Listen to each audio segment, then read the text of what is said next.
de l'Éternel se comptent par milliers. Bonsoir peuple de Dieu, merci pour la confiance portée sur les antennes de Shalom Télévision. Nous sommes très heureux de vous savoir nombreux en ce net moment, en train de nous suivre de partout où vous êtes.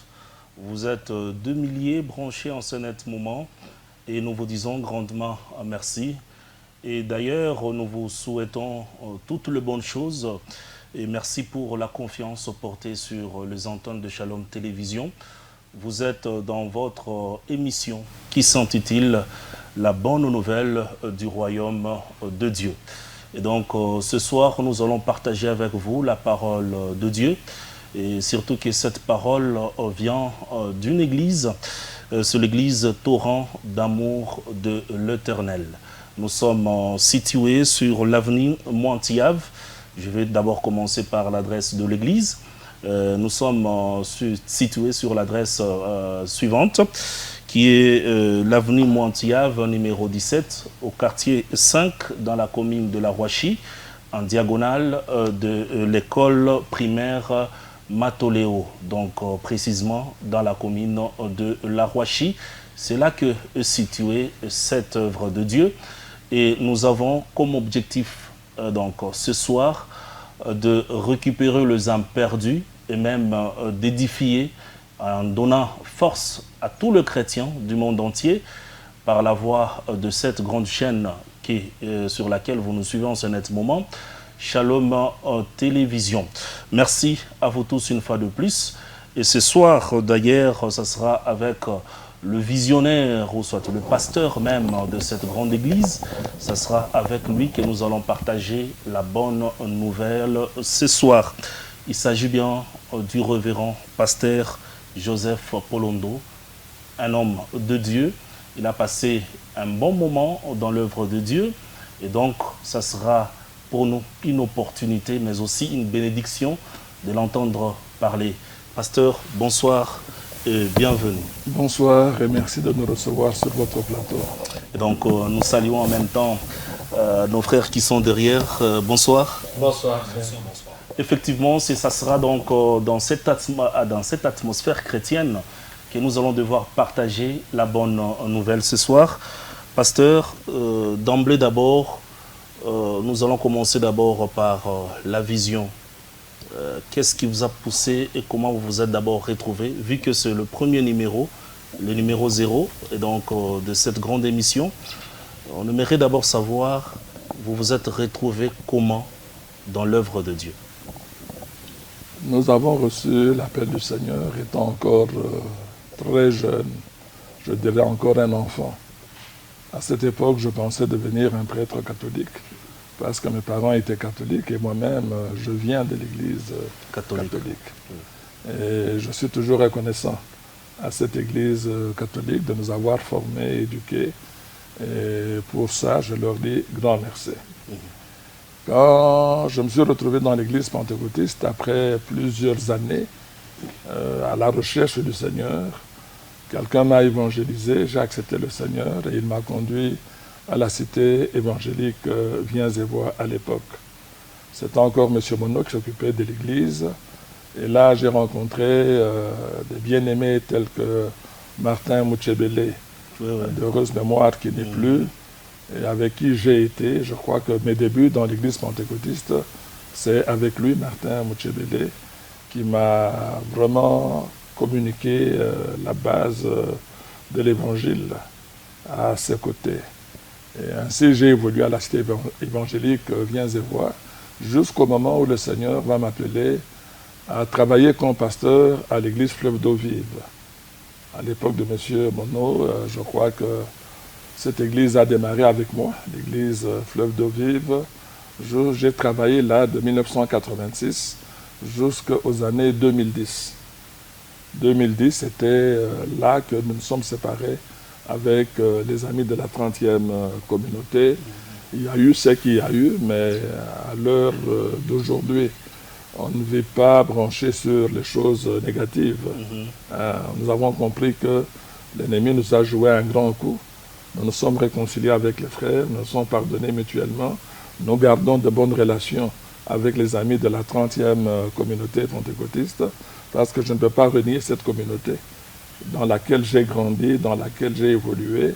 Je suis reconnaissant pour tous les biens que cette communauté m'a légués, qui ont fait de moi un pasteur. Aujourd'hui, j'ai une communauté, une église que je dirige. Je crois que ce sont les acquis de la 30e communauté pentecôtiste au Congo.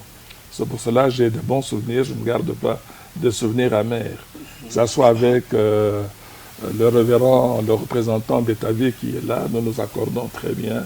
Le pasteur Jacques Alabo, ce sont des amis avec lesquels nous avons grandi ensemble. Et jusqu'à présent, nous sommes encore ensemble. On ne veut dire pas que nous sommes des ennemis, que nous gardions des inimitiés. Non, non, nous sommes serviteurs de Dieu. Quand il y a un temps trouble qui arrive, nous devons nous dépasser, nous devons nous surpasser pour remettre les choses sur le bon plan, de sorte que les enfants de Dieu ne soient pas scandalisés de voir des gens qui hier marchaient main dans la main et aujourd'hui ne peuvent pas se dire bonjour, ils ne peuvent plus travailler ensemble.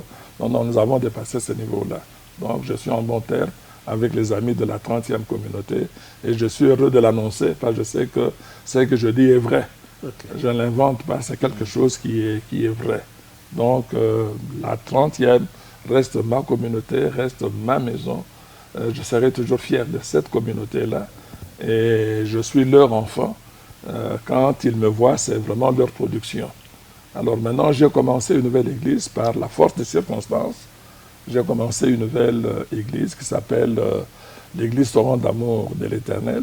Notre objectif, c'est de répandre l'amour dans les cœurs des hommes et des femmes pour que les hommes et les femmes vivent en harmonie.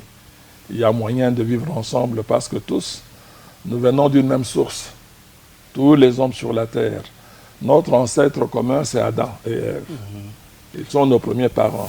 Après Adam et Ève, nous avons eu Noé, après le déluge, avec ses 3 fils.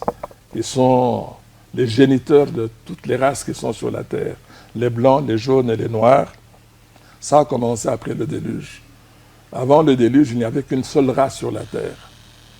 À l'époque d'Adam et Ève, il n'y avait qu'une seule race. Et moi, j'ai toujours confirmé que cette race qui existait sur la terre était une race noire. Et j'en suis vraiment convaincu. Et je sais que la race blanche, la race jaune, ça a commencé avec les fils de Noé, notamment Sem et Japheth. Quand ils ont commencé à avoir des enfants, Sem a fait des enfants blancs, Japheth a fait des enfants jaunes, et Cham a fait des enfants noirs. C'est ce qui a troublé Noé quand il a planté la vigne parce qu'il ne comprenait pas comment lui, un noir, avec une épouse noire, avec des enfants noirs qui ont épousé des femmes noires, que ces enfants engendrent des blancs et des jaunes, ça a dépassé l'entendement de Noé. C'est alors que Noé a planté la vigne, il s'est retrouvé ivre dans sa cabane, dans sa tente, et son fils bien-aimé qu'il voulait bénir, qu'il voulait bénir Cham, qui avait l'habitude d'entrer dans la tente, voir son père et parler avec lui.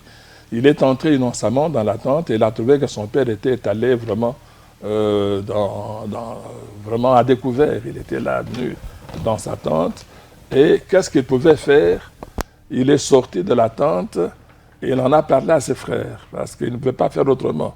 Il ne pouvait que parler à Sem et à Japheth, ses frères aînés.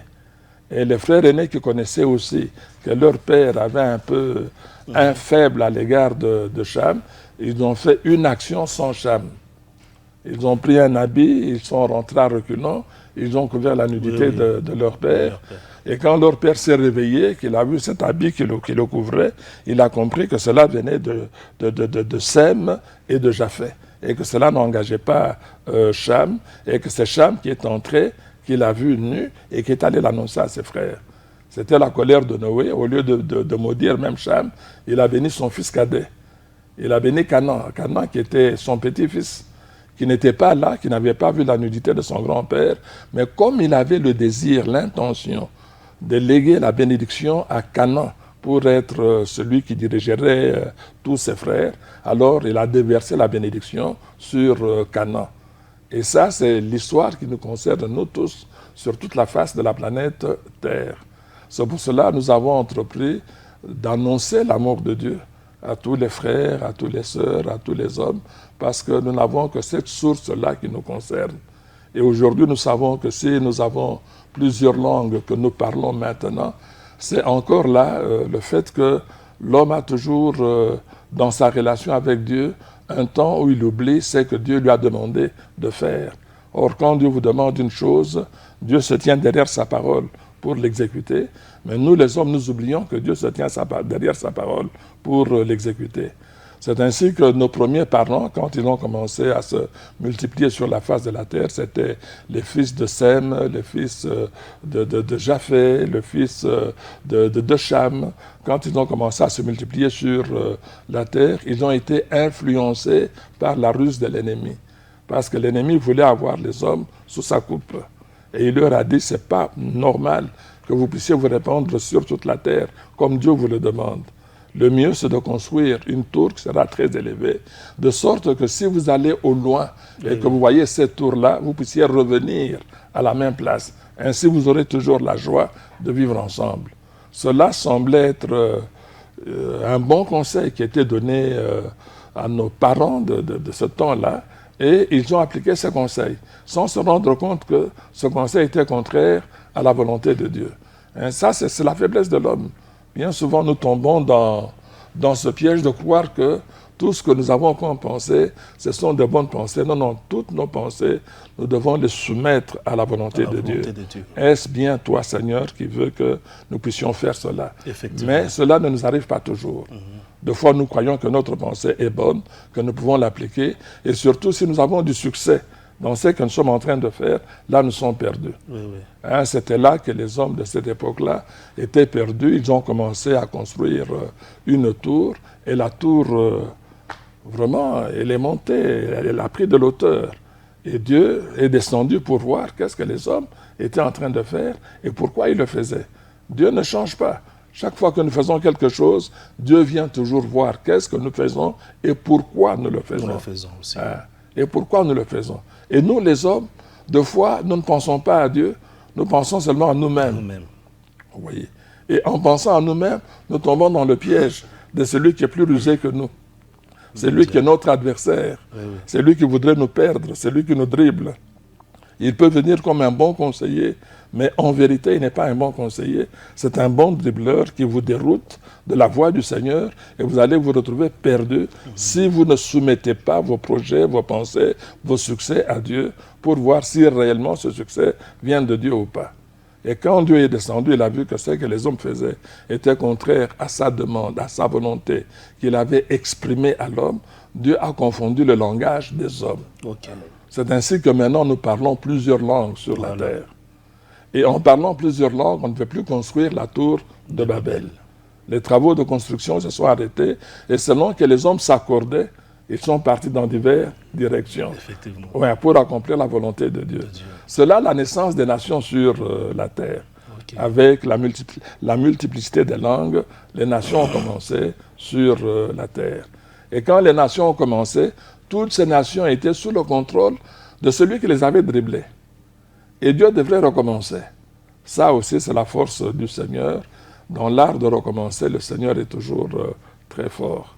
En tout cas, merci vraiment, révérend pasteur. Et donc, aimables téléspectateurs, là, vous venez de suivre un tout petit peu la genèse de notre pasteur.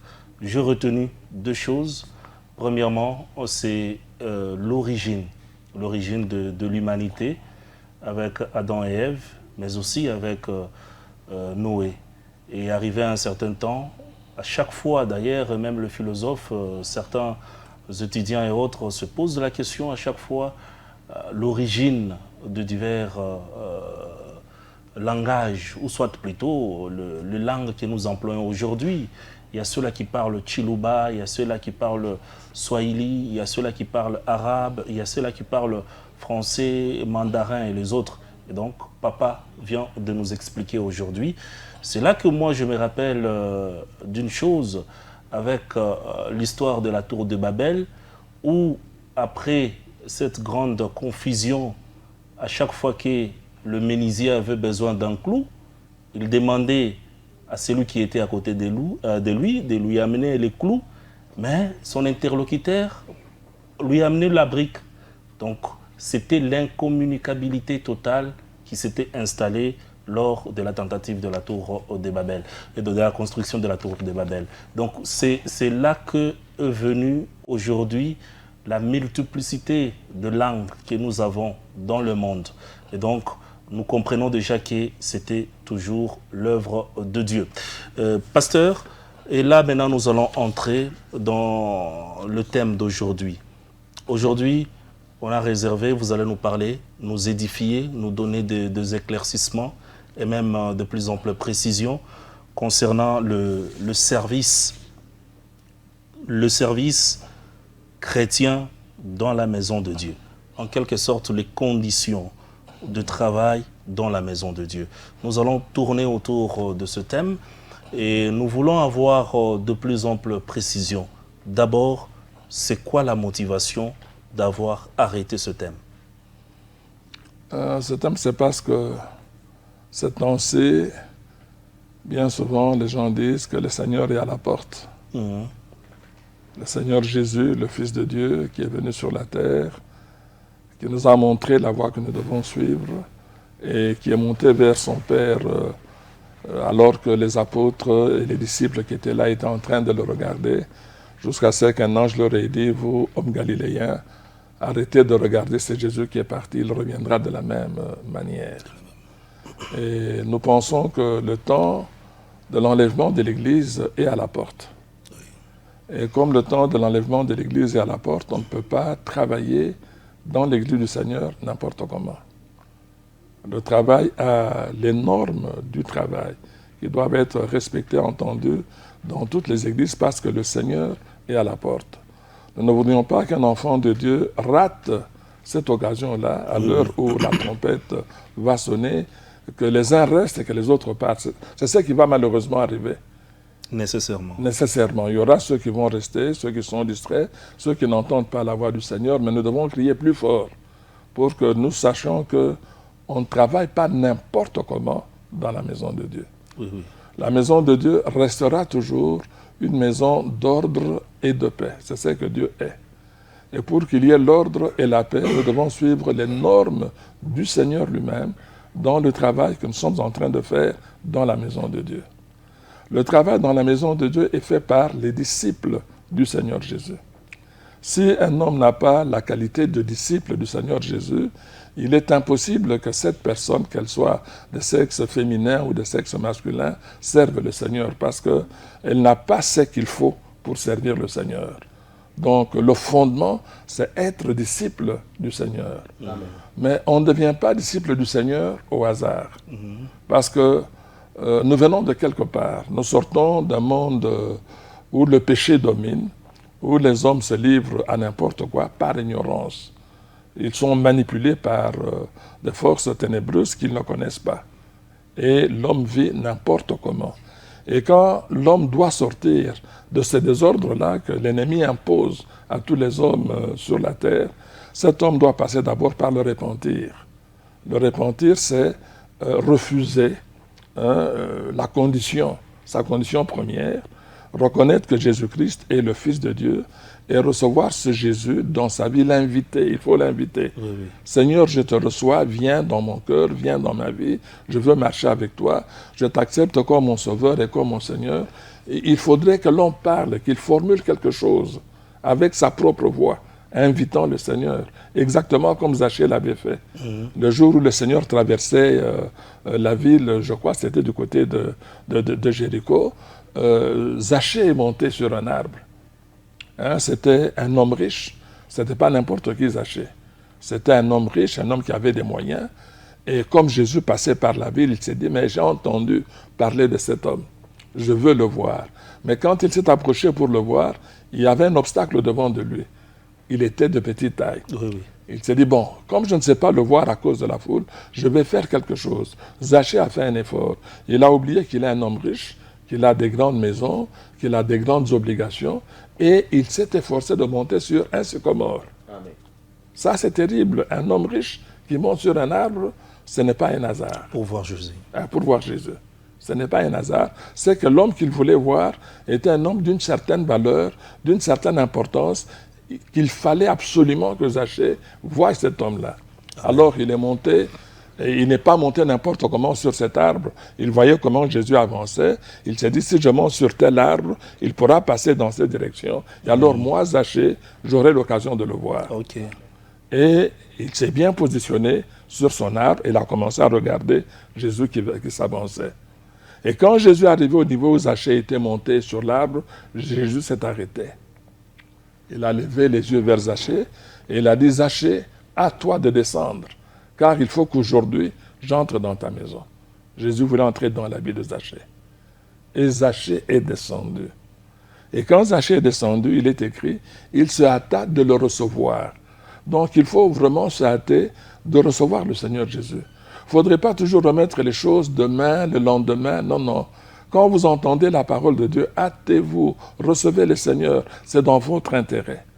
Parce que ce que Dieu dit arrive fatalement, qu'on le veuille ou pas, ça va arriver. Amen. Parce qu'il est le Seigneur, il est le Créateur, il sait ce qu'il a dit, ce qu'il est en train de faire.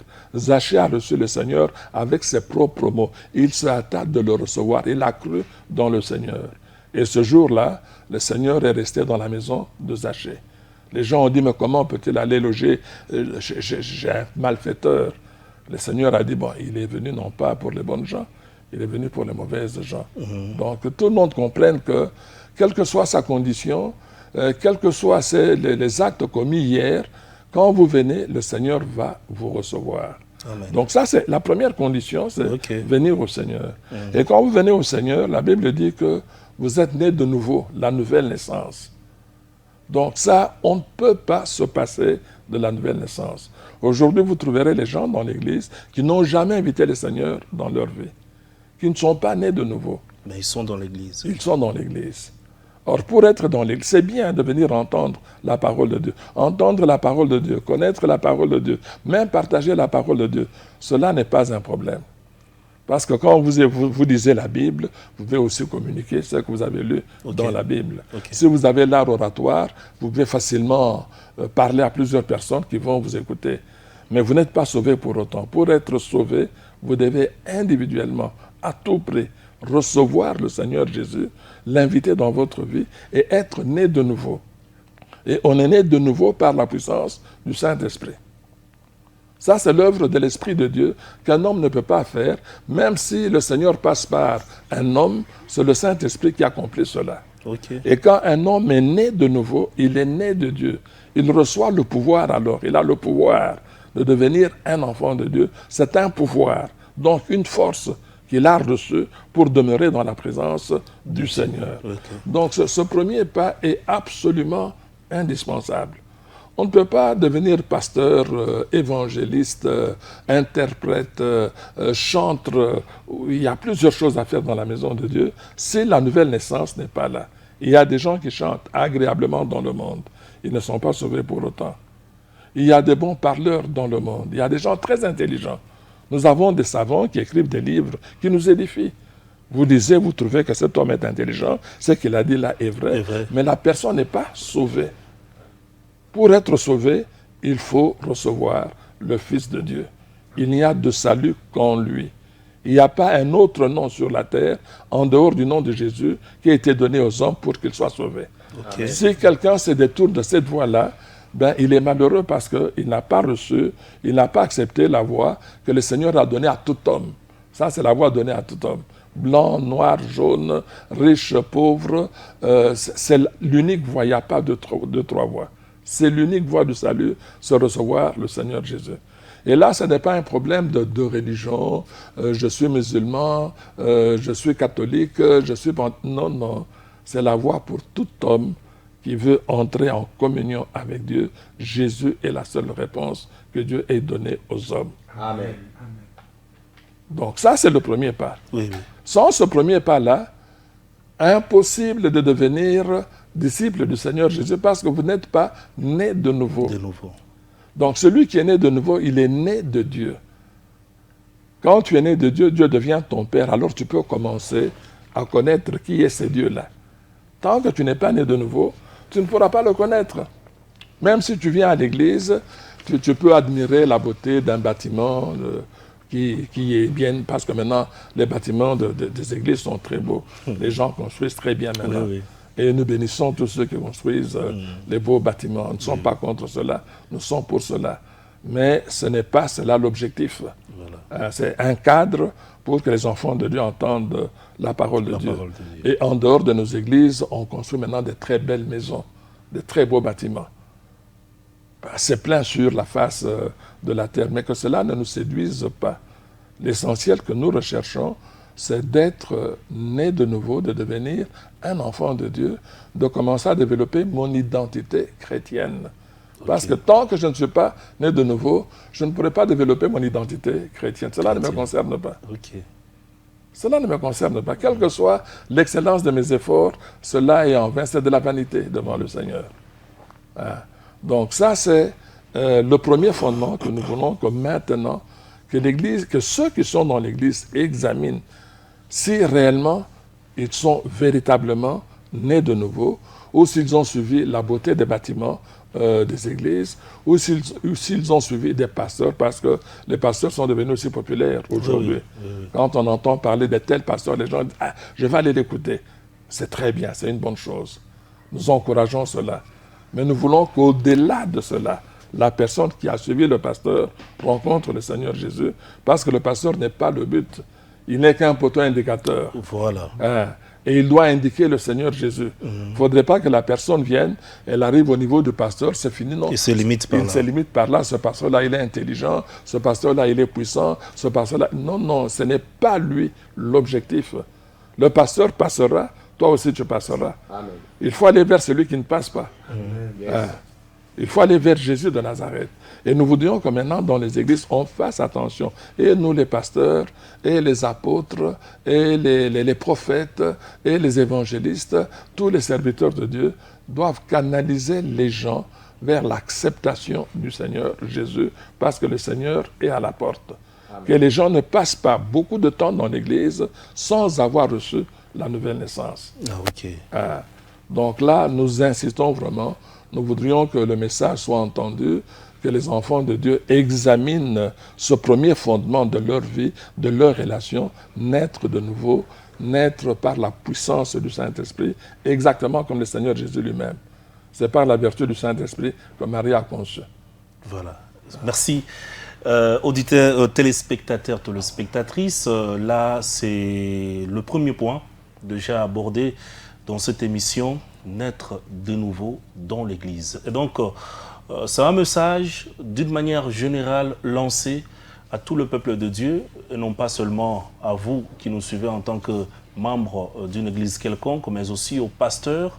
Vous avez le devoir, la mission d'amener ceux-là qui sont derrière vous auprès du Christ. Et donc, ça doit se passer de cette manière-là. Donc, le premier point, ou soit parmi les critères, le critère premier d'abord est de passer par la naissance nouvelle. Et donc, ça sera après cette étape-là que nous allons maintenant prendre les autres étapes. Ici, déjà, je pense bien que le message est très clair. Vous venez de suivre le révérend pasteur Joseph. Il est vraiment clair, concis et précis dans ses dires. Je pense bien que le message est bien capté. Dès partout, vous êtes en train de suivre Shalom Télévision.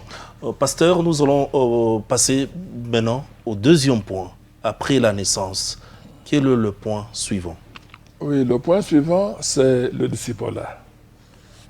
Devenir disciple dans la maison de Dieu.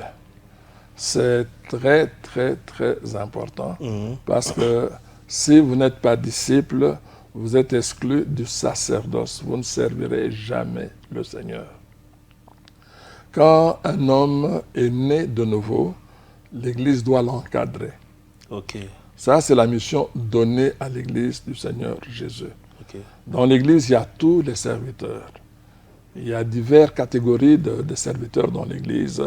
Il y a les chantres qui sont dans l'Église, il y a les intercesseurs qui sont dans l'Église, il y a les évangélistes qui sont dans l'Église, il y a même ceux qui s'occupent de la presse comme ça dans l'Église. Vous voyez, tous ces gens-là doivent être au départ des disciples du Seigneur Jésus. Ils doivent d'abord devenir des disciples du Seigneur Jésus. Ils doivent apprendre à obéir au Seigneur Jésus. Okay. Parce qu'un disciple, c'est celui qui a reçu l'enseignement du Seigneur. Et l'enseignement du Seigneur, le fondement de l'enseignement du Seigneur, c'est l'amour de Dieu et l'amour de son prochain. C'est ça que le Seigneur nous donne comme enseignement de base, parce que quand vous avez l'amour de Dieu, vous respectez le nom de Dieu, vous savez que vous n'allez pas prendre le nom de l'Éternel, votre Dieu, en vain. Vous n'allez pas le citer n'importe comment. Vous ne pouvez pas, vous avez volé, et quand on vous dit que vous avez volé, vous dites non, au nom de Jésus, je n'ai pas volé. Non, non. C'est comme ça que malheureusement, ça se fait. Oui. Vous voyez. Cela atteste que beaucoup de gens n'ont pas bien entendu l'Évangile. Ce n'est pas de leur faute. Ce n'est pas de leur faute. Ils n'ont pas bien entendu l'Évangile. Il faudrait que dans les églises, on s'efforce à faire des membres, les gens qui viennent dans l'église là, pas les disciples de leur pasteur, non, non, les disciples de Jésus de Nazareth. Amen. On doit s'efforcer de conduire les âmes vers ce Jésus-là. C'est vrai qu'ils l'ont déjà reçu comme Seigneur et Sauveur, mais pour qu'ils le servent, ils doivent le connaître. Et connaître Jésus, Jésus c'est la parole de Dieu. C'est ça son véritable nom, il est la parole de Dieu. Et il est venu exprimer la volonté du Père sur la terre. Donc tout au long de sa vie, il a été l'expression parfaite de la volonté du Père. Alors on doit apprendre aux gens de devenir aussi comme Jésus. Vous voyez, d'être obéissant, de connaître la parole de Dieu, de s'efforcer. N'attendez pas connaître toute la Bible, non, non. Le peu que vous connaissez là, de la parole de Dieu, pratiquez-le. Il faut commencer par là. Il ne faudrait pas seulement dire, non, moi j'ai lu toute la Bible et je connais tout ce qui est écrit. Oui, c'est très bien. Mais est-ce que vous appliquez quelque chose de ce que vous avez entendu de la parole de Dieu? Parce que maintenant, nous voyons des gens qui s'appellent, ils peuvent se dire, révérend pasteur comme moi. Il est là, j'ai ma Bible. Les gens me respectent. Ils disent, non, ça c'est un révérend pasteur. Mais dès que vous l'approchez dans votre maison, il devient un scandale. Sérieusement. Oui. Il devient, mais pourquoi il est devenu un scandale? Parce qu'il n'a pas compris sa mission. Voilà. En tout cas, merci pasteur. Le minute s'égrègne. On nous fait signe de l'autre côté de la régie, qui nous venons de prendre presque toutes les minutes. Merci une fois de plus à vous tous qui nous suivez. Vous sentez déjà que la matière est abondante. Il y a vraiment du jus. Prenez déjà rendez-vous avec cette grande équipe pastorale dirigée par le révérend pasteur Joseph Polondo. Ça sera maintenant habituel, d'une manière habituelle ici chez nous à Shalom Télévision. Nous sommes le samedi aujourd'hui et vous nous suivez. Nous sommes d'ailleurs très heureux car vous êtes nombreux. Et demain déjà, à partir de 7h juste, vous allez suivre cette émission en rediffusion pour tous ceux-là qui n'ont pas eu le temps de nous suivre en diffusion. Vous avez une opportunité et donc demain, dimanche, à partir de 7h tapante, vous allez suivre cette grande émission. Question toujours de vous édifier, vous donner de la force et vous faire du bien en Jésus-Christ. Et je pense bien que pour aujourd'hui, pasteur, les 30 minutes sont écoulées. Un mot de la fin avant que nous puissions prendre déjà le programme de l'Église et clôturer complètement. Nous aimons le peuple de Dieu, nous aimons les enfants de Dieu, nous aimons le peuple congolais et nous voudrions que tout le monde connaisse qui est ce Jésus et que tout le monde le serve parce que c'est la bénédiction des uns et des autres et que le Seigneur vous bénisse. En tout cas, amen. Merci. Nous allons prendre le frère. Frère, vous pouvez nous donner déjà le programme de l'Église d'une manière un peu rapide. Merci beaucoup. En fait, nous, l'Église Torrent d'amour de l'Éternel, oui. Nous nous rencontrons donc chaque mardi. C'est là où il y a nos cultes en semaine. Le mardi, du 7h juste jusqu'à 19h, c'est un culte d'enseignement. Et aussi le mercredi, nous sommes là dans la présence de Dieu, toujours dans le cadre d'enseignement de la parole du Seigneur, de 17h juste à 19h.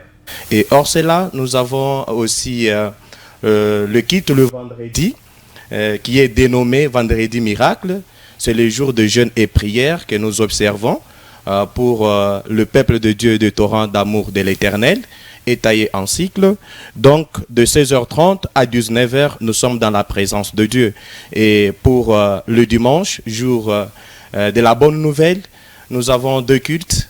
Et le premier culte, nous commençons de 8h30 jusqu'à 11h juste. Et le second, c'est pour 11h30 jusqu'à 13h30. Et nous vous invitons, bien que nous sommes dans la commune de La Roachie, pour ceux qui ne connaissent pas bien La Roachie, vous pouvez prendre votre moyen de transport, vous arrivez sur l'arrêt de bus Matoléo, vous arrêtez là et vous demandez l'avenue Moitiave, le numéro 17/3, et en face de l'école ou en diagonale de l'école primaire Matoléo, vous allez trouver donc l'Assemblée Torrent d'amour de l'Éternel. C'est là notre adresse physique. Merci. En tout cas, merci. Nous voici déjà arrivés à la fin de ce tout premier numéro de votre émission sur les antennes de Shalom Télévision. Prenez donc rendez-vous déjà, ça sera le samedi prochain. Nous reviendrons avec notre révérend pasteur. Question de continuer, surtout qu'il y a de la matière et ce travail, on le fait avec amour, avec abnégation, surtout que c'est l'œuvre de Dieu. Portez-vous bien chez vous et donc que l'Éternel Dieu vous bénisse.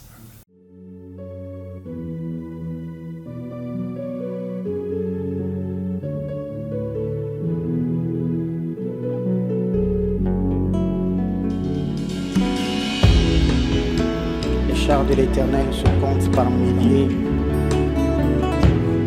et l'exécuteur